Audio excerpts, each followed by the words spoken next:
She made it to the island. She posted from the beach. She danced at the club. She laughed in the videos. You can see her, she is right there, alive, radiant, belonging completely to the moment, and then she got into the wrong car. That is all it took. Not a threat she ignored, not a warning she dismissed, just a man who seemed friendly, an island that looked like paradise, and one decision made in the easy warmth of a good night out. Her name was Denisha Delancy. She was from Liberty City, Miami. She went to Sint Maarten to celebrate her sister's birthday. She came home in a casket.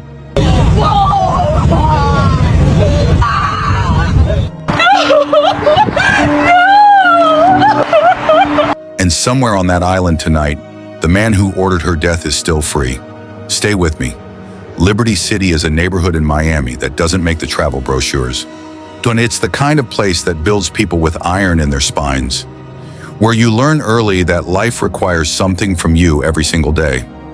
Denisha Delancy grew up in that world, and by all accounts, she thrived in it. Her family and friends describe her as someone who moved through life with full force. She loved to travel. She loved to go out.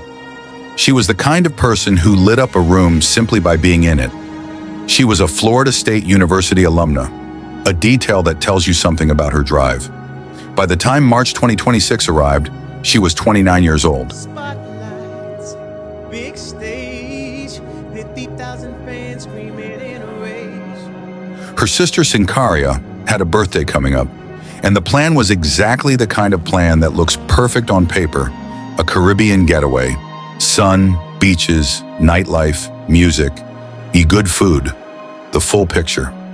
Sint Maarten was the destination. The island sits in the northeastern Caribbean, split between the Dutch and French. It draws tourists from all over the world with its beaches, its casinos, its restaurant strips, and its nightlife. For visitors who stay in the tourist zones, it is genuinely beautiful. Warm water, cold drinks, easy living. What most visitors never see, and what no travel ad will ever tell you, is the other Sint Maarten, the one where Trinidadian drug networks have quietly rooted themselves into the island's economy, where gang rivalries from Port of Spain spill onto Caribbean streets, where a man running a PVC pipe business on Welgelegan Road might also be financing operations that get people killed. Denisha Delancy did not know any of that. Why would she? She was on vacation. The group arrived in early March. Social media posts from the first days show exactly what you'd expect.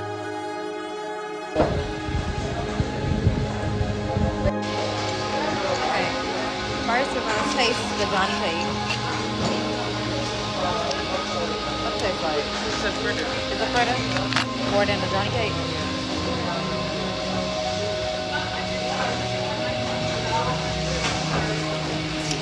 What's good? Tastes like a fritter. Denisha and Sincaria and their friend together, doing what sisters do when they get the chance to just breathe. On the night of March 1st, the group went to a nightclub called the White Rabbit. The White Rabbit is the kind of spot that draws a mixed crowd: tourists, locals, expats, people passing through from other islands, music, drinks, movement. Inside a place like that, the walls between worlds feel thinner than they are. It was there that Denisha, Sincaria, and their friend crossed paths with a man from Trinidad. He was generous. He was comfortable in the room the way people are when they know the island, when they know the staff, when the drinks arrive without asking, when everyone seems to know their name. His name was Quincy Damon Sylvester. He told them he lived on the island. He ran a business, PVC pipes, construction supply. He was warm. He was social. Nothing about him, from the outside, looked like danger. When the night wound down, a decision was made. The group had arranged a private driver, which is exactly the kind of precaution you're supposed to take on an unfamiliar island. But Sylvester offered a ride, and they said yes. Sincaria and the friend were dropped at the Airbnb. Denisha stayed with Sylvester. What happened next is documented. In the early hours of that morning, Sylvester's SUV was driving along Arlet Peters Road, also known as Old Cake House Road, in Philipsburg. What followed was not an accident. It was an ambush. Gunmen opened fire on the vehicle. The SUV, struck by multiple rounds, overturned on the road. When officers arrived responding to what was initially reported as a serious traffic crash, they found 2 people inside. Quincy Damon Sylvester was dead. Denisha Delancy was dead beside him. She was 29 years old. The police force of Sint Maarten, the KPSM, initially categorized the scene as a traffic accident. Roads in the early morning hours, an overturned vehicle, 2 bodies. The assumption, at first glance, was collision. It didn't hold up. Officers examining the vehicle found bullet damage. The crash was not the cause of death. The crash was the result of it. Investigators immediately reclassified. This was a double homicide. The KPSM Major Crimes Team took over, working leads they already had on Sylvester and his associates. Then came the surveillance footage. Investigators recovered CCTV from 2 sources, the White Rabbit nightclub, and separately from a venue called Nowhere Special. What those cameras showed changed everything about how the night was understood. Unknown individuals had been tracking Quincy Damon Sylvester all evening, not casually, deliberately. They watched him at the club. They monitored his movements. They waited.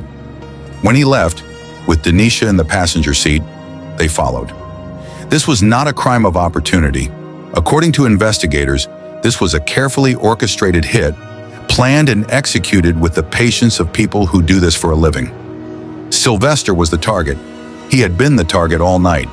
Denisha Delancy, as police would later confirm, had no criminal connections whatsoever. She was, in the words of investigators, in the wrong place at the wrong time.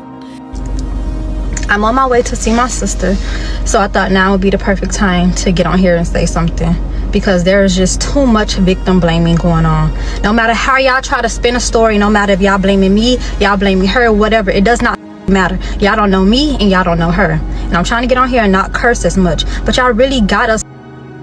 It doesn't matter however y'all feel, what could have, should have, whatever. It doesn't matter. An innocent life was taken in that island. Don't want to do about it because they're trying to save face for their tourists. It doesn't matter. We want justice because y'all have an active gang war going on over there between St. Maarten and Trinidad. Y'all don't want people to know about it. So all the victim blaming needs to stop, because no matter what, we want justice. And I don't even get on here and do shit like this, but y'all got my sister. And again, I'm trying not to curse, but stop. All we want is justice. For one, I'm not giving y'all the story time, but for one, them fucking people lied to us when we first got there. They told us that it was a car accident. Whole time they knew my sister had got shot. They tried to make it seem like, oh, it was just an accident, whatever. If it was not for our driver, we would not know. We learned more from the locals than we did from the police. And still to this day, they're trying to keep us out the loop. They don't want to tell us. It was not until this story or whatever got some traction that they wanted to update their news site, call her mom, say, oh, we have this person in custody or whatever. But before that, it was crickets from them. They were so nasty to us. When they told me and my girlfriend, they were so nasty. They had no sympathy, no nothing, no empathy, no nothing.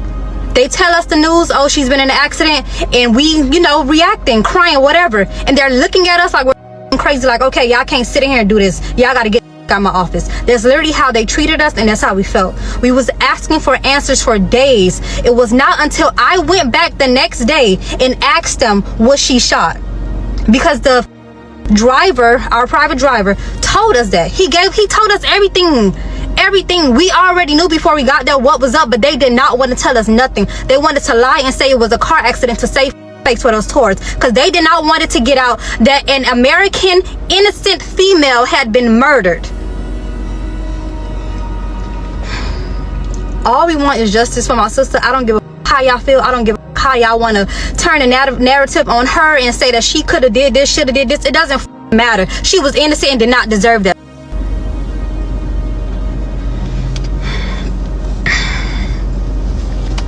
Justice for Denisha. 2 days after the shooting, on March 4th, the KPSM announced their first arrest. A Trinidadian national, identified only by the initials AH, was taken into custody following the house searches. He remains in custody. the main suspect, however, the individual investigators believe orchestrated the hit, is still at large as of this reporting. All identified suspects are believed to be from Trinidad. To understand why Denisha Delancy died, you have to understand who Quincy Damon Sylvester was. On paper, he was a legitimate businessman.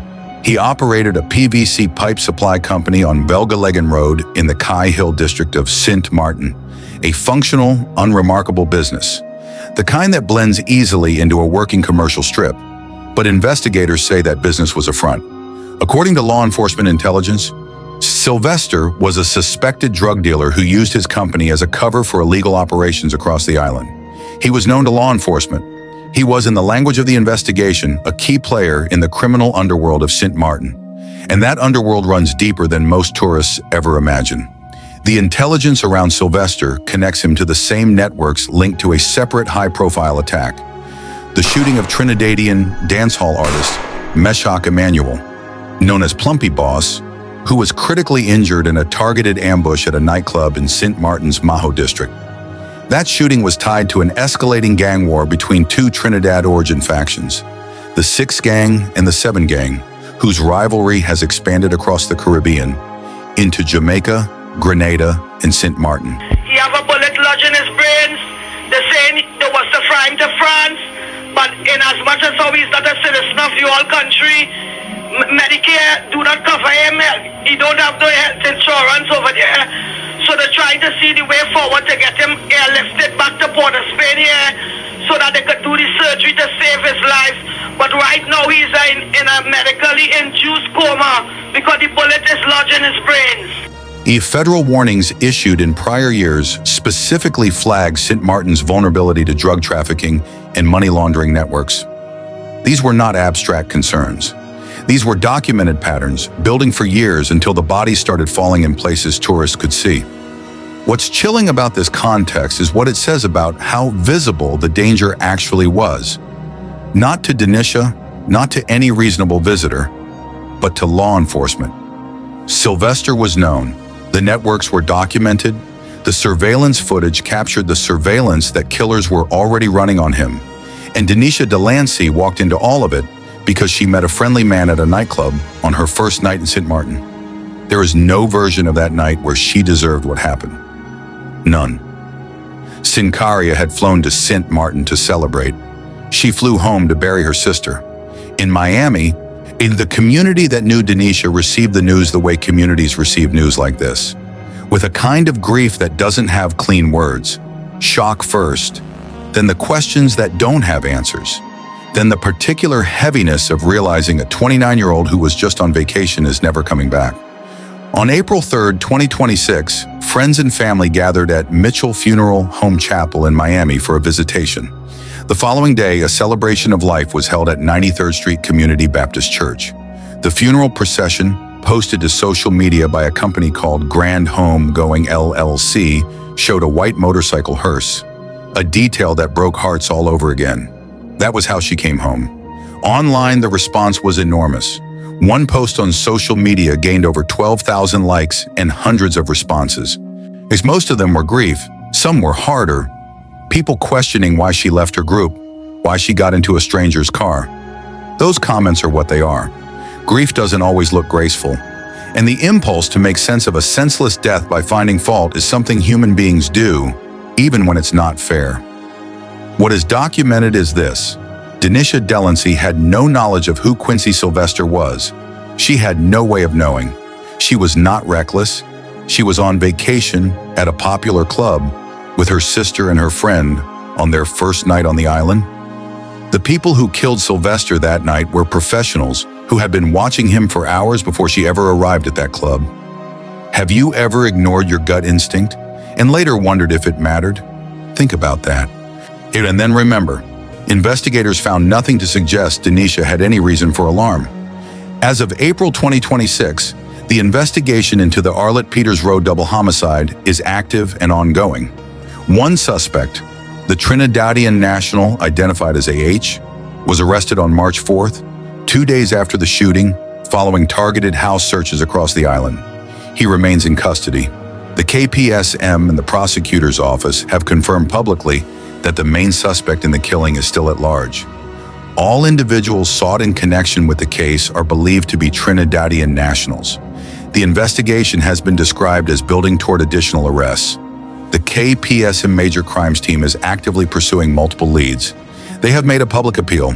Anyone with information about the shooting on Arlet Peters Road or about the broader criminal networks operating on the island is urged to contact the police force of Sint Maarten at +1 72154 22222 or anonymously through the tip line at 9300. Denisha Delancy was a Florida State alumna from Liberty City who loved life and wanted to celebrate her sister's birthday.